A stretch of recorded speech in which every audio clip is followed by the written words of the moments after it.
What do you define yourself as? You mentioned filmmaker, writer. Talk to me a little bit about how you identify as in your professional life.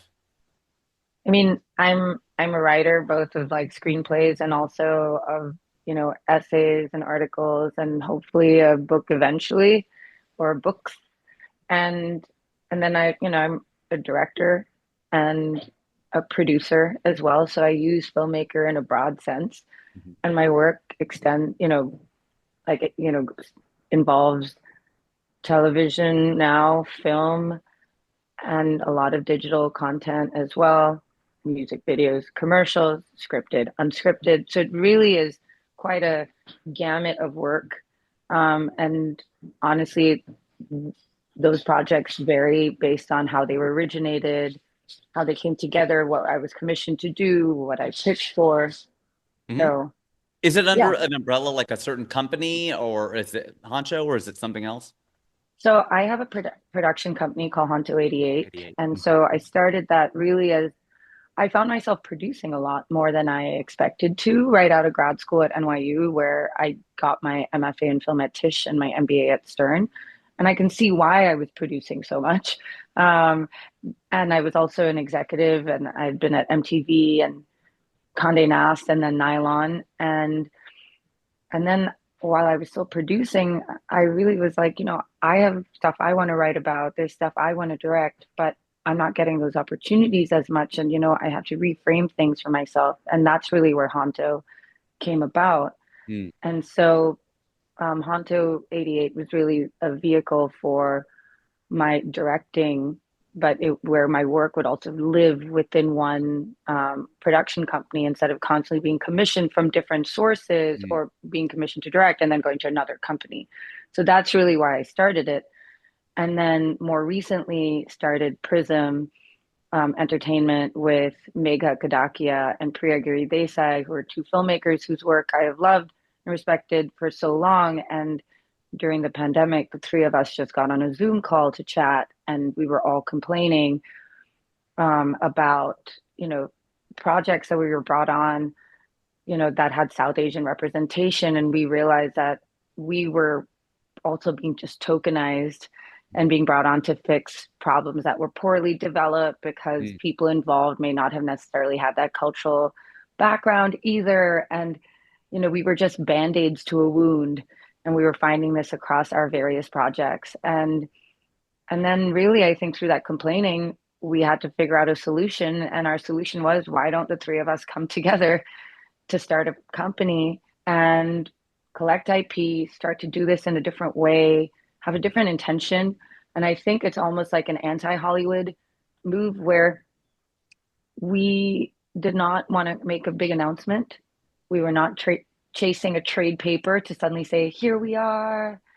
We wanted to be very intentional. Also, the three of us hadn't worked together before. And so we really wanted to take our time, build a slow slate, tap into our networks or communities um, in a way that, and all three of us have to be on the same page Mhm. around something too. And Sure. we have various backgrounds and perspectives. And so I think we've been able to build a really wonderful slate of projects across the board, and we're really excited. And so in that, with Prism, I mean, that tends to be more culturally specific, but operating at a different scale. Sure. Why the name Honcho 88? Oh, so Honto 88, Honto, sorry, Honto 88. Yeah. although, I guess everyone who works there should be called Honcho 1, 2, 3, 4. Okay. So actually, funny enough, I think a lot of companies, what I found, their names tend to be from the places or streets where they were birthed. Mm. And Yeah. so when I was thinking about what company name could I have, so much of my creative work was really coming from my Chinatown apartment Mm. in downtown New York. And a friend of mine was like, "Wait, isn't your condo building called Honto 88?" And I thought, "Yeah, but what does that mean?" And I looked up Honto, and I believe in Chinese, Honto refers to living life to the fullest.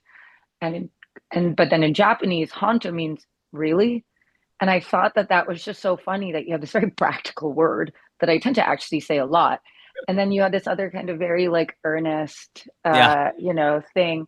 And then 88 is the symbol of infinite good luck in a lot of Asian culture. And so I thought, you know what, being in Chinatown, being in this place also means so much to me. It's where a lot of my creativity has also been, birthed. Mm-hmm. So that's why Honto 88. And then Prism Entertainment, Prism comes from our names. The Pri is from Priya, the S is from Shruti, and the M is from Mega. Oh, that's good. Wow. That's a really my brother used to work for a naming company up in the Bay Area and they named, the Power Book and all these other, Lexus and just really, really large brands. And, you always picture people just sitting in a room with like, a whiteboard or something like that or a blackboard or something. And he's like, oh, there's so much that goes into it. And I'm always fascinated by names and how people come up with them. That's really cool, the Prism piece. What advice do you have for people in the South Asian community and beyond, just younger folks or really anybody? Gosh, I mean, to be honest, I think, considering the current state of political affairs, I'm deeply disappointed with our South Asian community because Okay. I think these are people who have, just, or choose to side with what they think power is, and it's white supremacy. Mm, And that's, when you think about what, the race ethnicities of like, even watching the inauguration, it's like white people and then Indian Americans, hmm and primarily it seems. hmm And I'm like, my advice is don't be those people. Don't be those people. Be the people that like you made it past the bridge, or and don't remove the bridge or the ladder from behind you. Make it easier for the next generation. Send the elevator back down from the penthouse Yeah, for maybe a higher end. That's a higher end analogy than yeah, what you're, yeah, you're yeah, trying to give, yeah, but yeah, I see what you're saying. Wow, that is powerful. There are a lot of us. I gotta say us 'cause I can't say them because I'm South Asian, but a yeah, lot of us in that crew right now.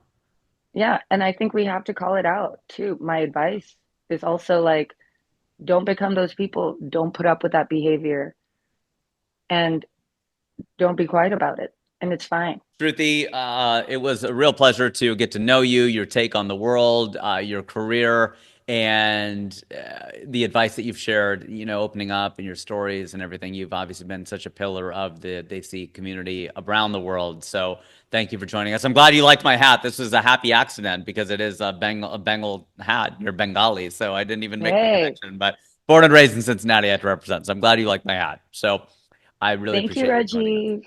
I Thank you so much. appreciate you. And thank you for highlighting so many voices of people in our community too. So, Absolutely.